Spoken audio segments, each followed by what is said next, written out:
Memanfaatkan teknologi komunikasi telekonferensi untuk memudahkan koordinasi dan komunikasi, Badan Pengawas Pemilu Kota Makassar melantik 14 panitia pengawas pemilu tingkat kecamatan. Selain memanfaatkan teknologi komunikasi telekonferensi untuk melatih 14 panwascam se-Kota Makassar, Bawaslu Makassar juga memanfaatkan teknologi ini untuk berkoordinasi antara panwascam dengan Bawaslu Kota Makassar dan Bawaslu Provinsi Sulawesi Selatan saat pelaksanaan pilkada nantinya, terutama temuan sejumlah kasus dan pelanggaran pilkada.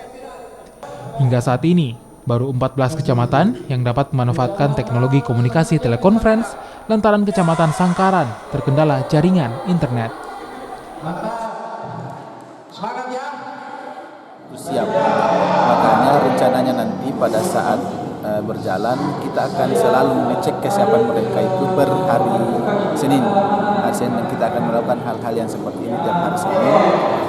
Yang kedua, ini juga akan memudahkan kami koordinasi dengan panwascam kami karena tidak menutup kemungkinan besok lusa kami tidak bisa hadir di kecamatannya, maka tentunya saran ini akan kami lakukan.